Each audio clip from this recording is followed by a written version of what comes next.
올해 1월 기준으로 전국 출생아 수가 역대 최저 수준을 기록했습니다. 저출산 문제가 심각해지면서 인구 절벽 사태가 빠르게 다가올 거란 전망이 나오고 있습니다. 저출산과 함께 고령화 속도도 빨라지면서 인구 피라미드 형태의 변화가 당초 예상보다 빠르게 다가올 거란 예측도 나왔습니다. 관련 내용을 함께 짚어봤습니다. 한국 오픈도어 선교회 제7회 북한 선교 학교가 10주간의 과정을 시작했습니다. 119 구급대원 폭행을 근절하기 위한 서울시의 새로운 대책과 관련해 실효성에 의문이 제기되고 있습니다. 오늘 앵커 리포트에선 뚜렷한 근절 방안은 없는지 살펴봤습니다. 3.1운동이 펼쳐지고 대한민국 임시정부가 수립됐던 1919년의 모습을 만나볼 수 있는 전시회가 진행 중입니다.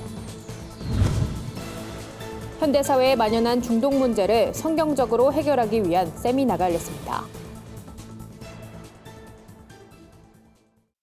안녕하십니까. 구티비 뉴스입니다. 올해 1월 기준으로 전국 출생아 수가 역대 최저 수준을 기록했습니다. 이와 함께 혼인은 줄고 이혼은 늘었다는 조사도 나왔는데요. 이에 따라 우리나라 총 인구 감소 시기가 3년 앞당겨질 거란 의견이 제기됩니다.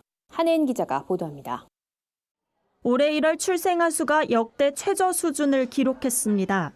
통계청이 발표한 1월 인구 동향에 따르면 1월 출생아 수는 3만 300명으로 1년 전 3만 2,300명보다 2,000명 감소한 수치입니다.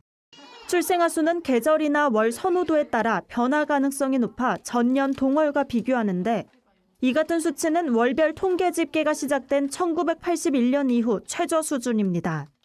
통상적으로는 1월과 3월은 출산 선호도가 높은 달로 꼽힙니다.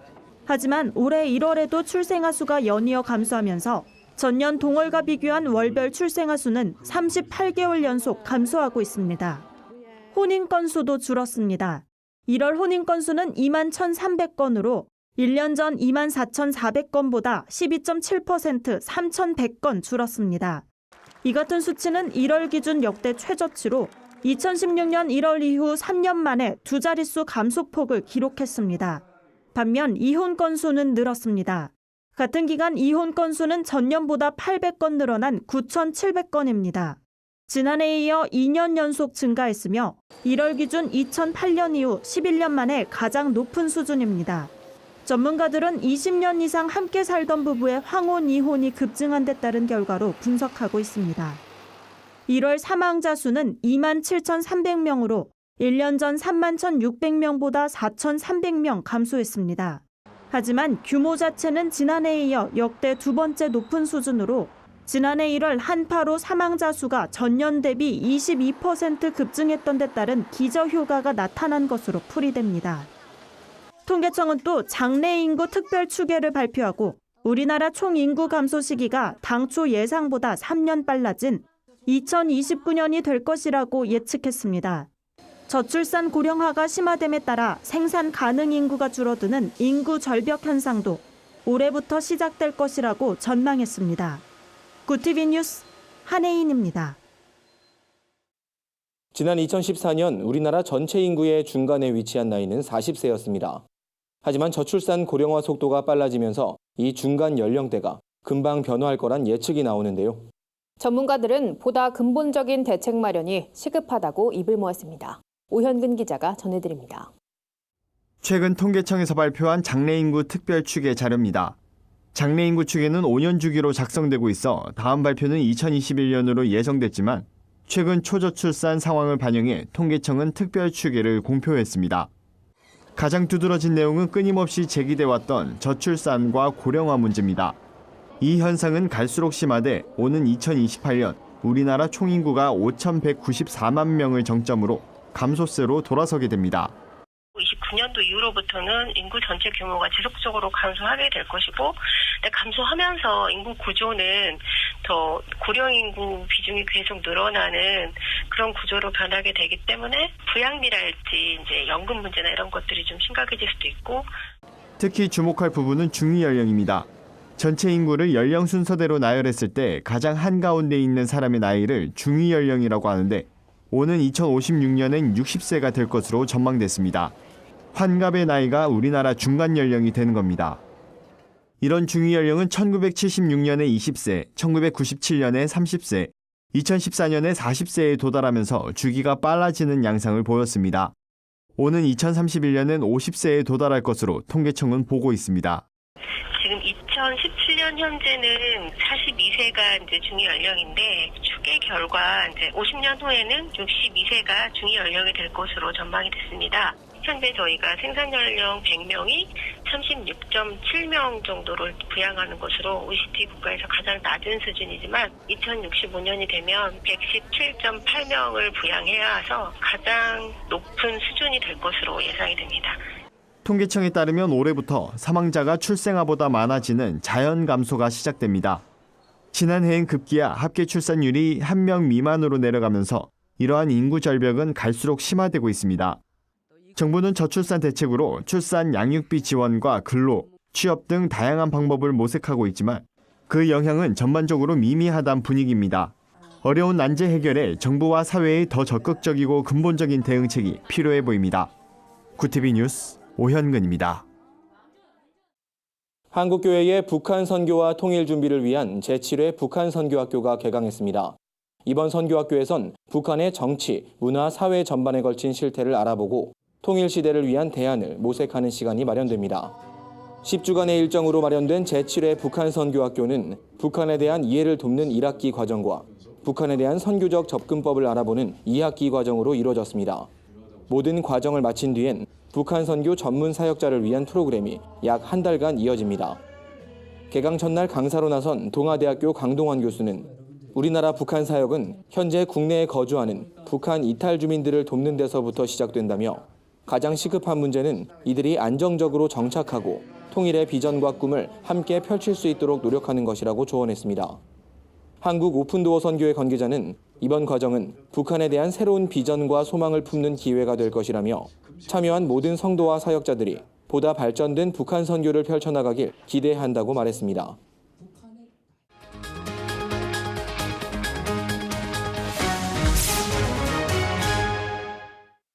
앵커 리포트입니다.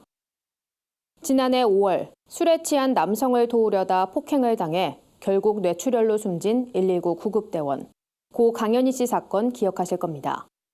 국민들의 공분을 산 이 사건을 계기로 구급대원 폭행 시 처벌을 강화하라는 의견이 잇따르고 있는데요.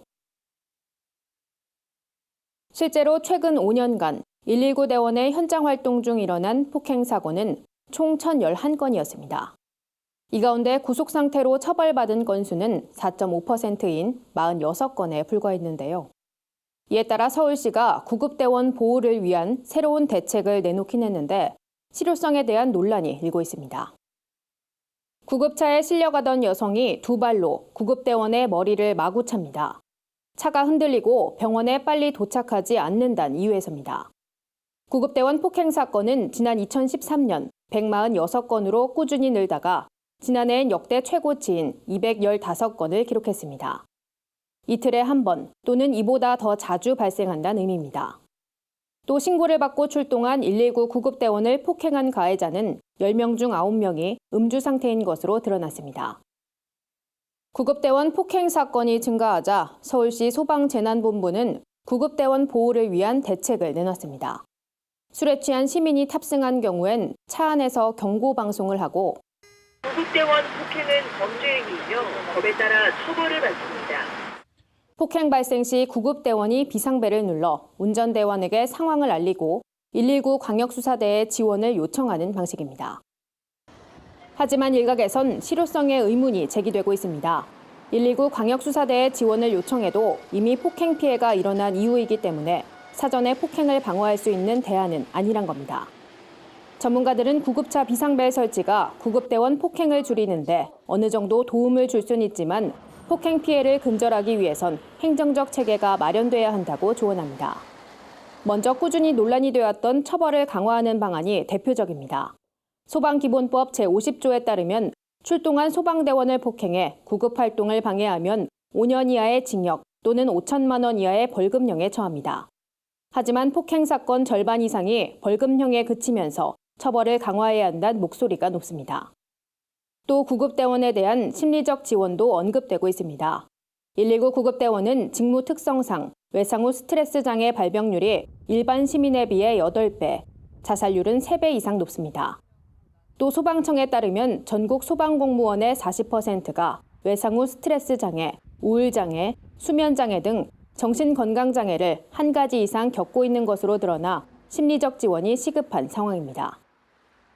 이 같은 구급대원들의 어려움은 소방 조직을 넘어 국민을 대상으로 한 양질의 안전 서비스에도 영향을 미치는 만큼 정부 차원의 적극적인 대책 마련이 시급해 보입니다. 앵커 리포트였습니다. 일제강점기의 아픈 역사가 고스란히 담겨 있는 서울 서대문 형무소에서 100년 전 3.1운동을 살펴볼 수 있는 전시회가 진행 중입니다. 독립운동을 펼치다 투옥된 시문 선생이 걱정하는 어머니를 위해 쓴 옥중 편지가 보는 이들의 가슴을 울립니다. 문화재청이 마련한 문화재에 깃든 100년 전 그날 전시회에선 3.1운동이 펼쳐지고 대한민국 임시정부가 수립됐던 1919년의 모습들을 만날 수 있습니다. 총 4부로 구성된 이번 전시에선 일제 주요 감시 대상 인물 카드를 비롯해 그동안 잘 알려지지 않았던 북한 지역 3.1운동 수감자, 여성 독립운동가들의 활약도 소개됐습니다. 또 대한민국 임시정부의 고난과 극복 과정을 살펴볼 수 있습니다. 이 밖에도 등록 문화재로 예고된 이봉창 의사의 선서문과 의거 관련 유물들이 전시됐습니다. 문화재청은 이번 전시가 단순한 유물 전시를 넘어 문화재에 새겨진 애국 선열들의 열망과 희생을 기억하는 자리가 되길 바란다고 밝혔습니다. 전시는 4월 21일까지 진행됩니다. 현대사회에 만연한 중독 문제를 성경적으로 해결하기 위한 세미나가 열렸습니다. 부산 부전교에서 열린 이번 세미나엔 넥스트 세대 미니스트리 김영환 대표를 비롯한 다양한 분야의 전문가들이 강사로 참여했습니다.